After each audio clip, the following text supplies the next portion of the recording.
I am at the Celebration of Curls by Shakara Natural Tips here in Toronto, where Felicia Leatherwood is about to talk about some amazing things that have to do with taking care of our natural hair. One of the things that a lot of black women are afraid of when they go natural is, what are they supposed to do to take care of their hair? And sometimes you've made the leap and you don't know what to do. You're trying everything, but your hair is so dry, it's really breaking a lot, it's snapping. You don't know what to do because you've spent your whole life with your hair relaxed or pressed out or straight or whatever it may be. Going natural is definitely a journey, one that not many women are willing to take, but for those who have, it's definitely an experience. So let's listen in on some of the things that Felicia has to say about what we can do to take care of our natural hair. Natural hair celebrity stylist. How I got that title is because I specialize in natural hair. Not only do I specialize in natural hair, it is my passion and my joy to work with natural hair.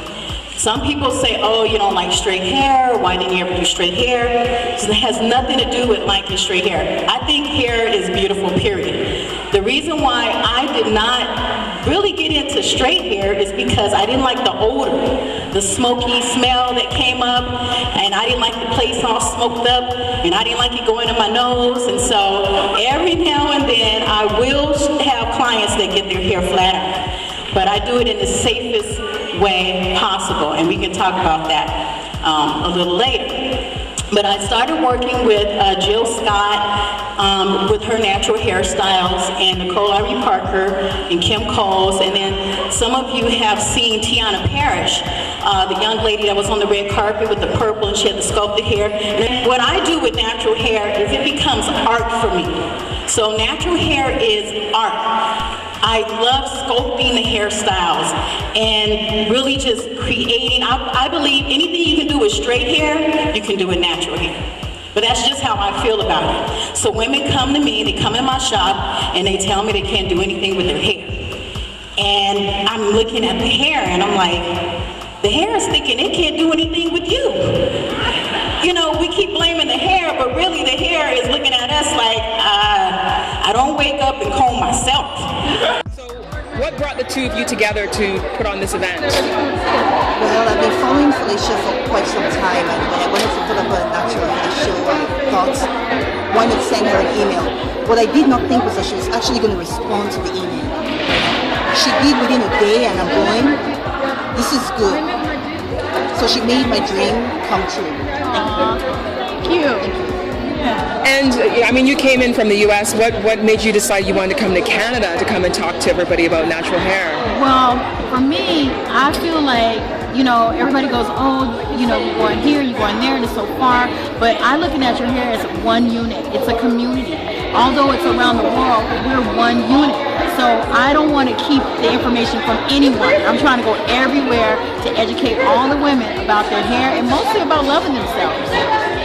What's the biggest thing that you would tell women who are going natural, who have been contemplating it and they're afraid to because of what people might think? To get with a community like this, you know, with a support group, get with some meetups, you know, that way you can have a conversation with women who are doing what you're doing.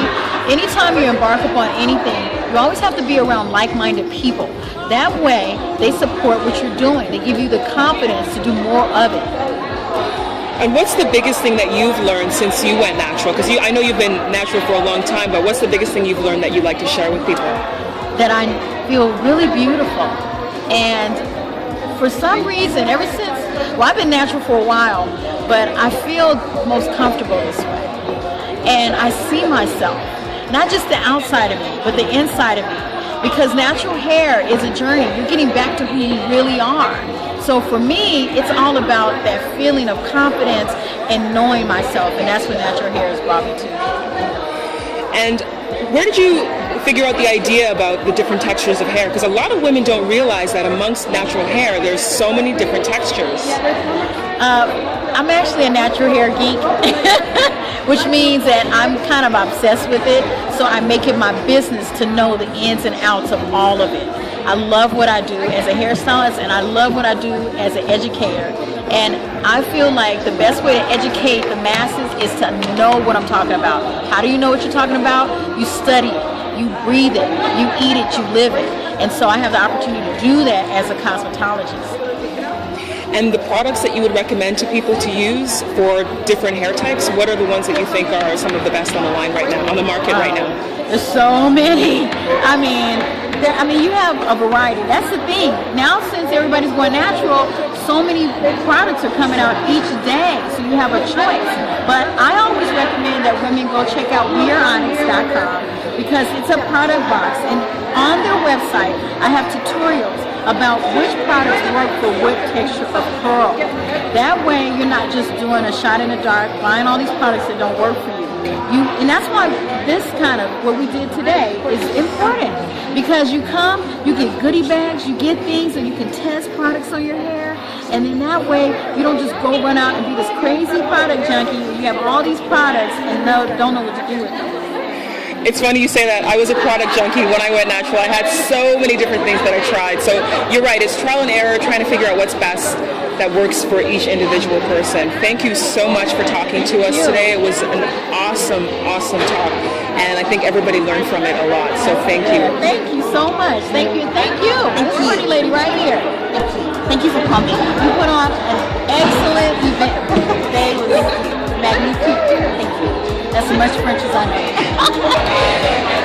How long have you been locking your hair? About 2.5 years now. I actually started in August 2011, so it's been an interesting journey. And what's been the most challenging part of the journey? I think actually getting my hair to lock, because in the beginning it was always unraveling, so I just ended up with some really loose curls, almost like a twist out. So that was a little bit frustrating, but it's matured a lot now, so it stays in and it does more or less what I want it to do. Are there any specific products you use to help keep it conditioned and looking so healthy?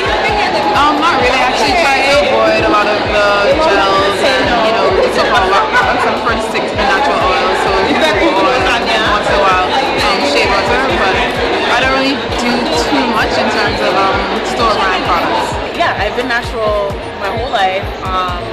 I was kind of introduced to the option of getting a texturizer when I was 13. When my mom, she had a relaxer conversation with me.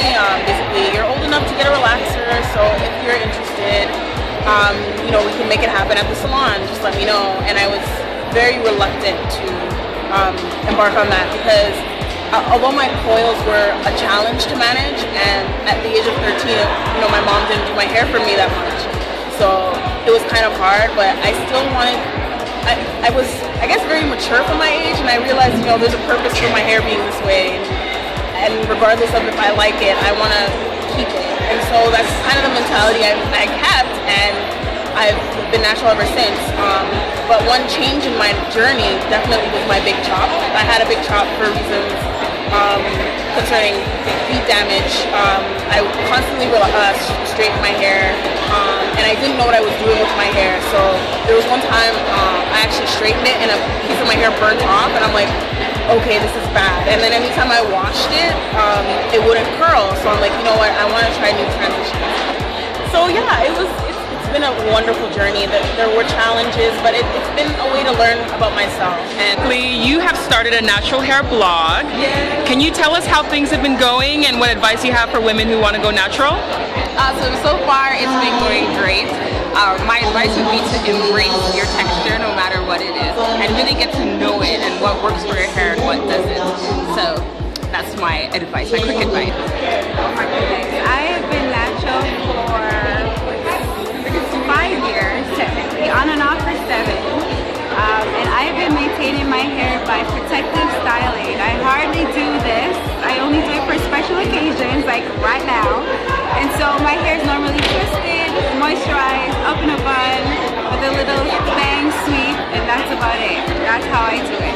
I loved the event. This is actually my 3rd event. I went to the one last year and I loved it, so I had to come to this one. And what did I learn? I don't know. The celebrity stylist, when she talked about the co-washing, because I am a co-wash junkie. I do shampoo once in a while when I feel like I need to, get rid of the buildup. but just finding out that you have all this buildup from just co-washing is just like, oh yeah, maybe I should shampoo once a month or twice a month at least, you know. But that was really interesting because to know that she can actually see what's going on in the scalp is really cool. But I loved it. It was so informative. Yes, that's the word, informative. That's great, Caroline. So a lot of this stuff is just kind of reconfirming what I already know.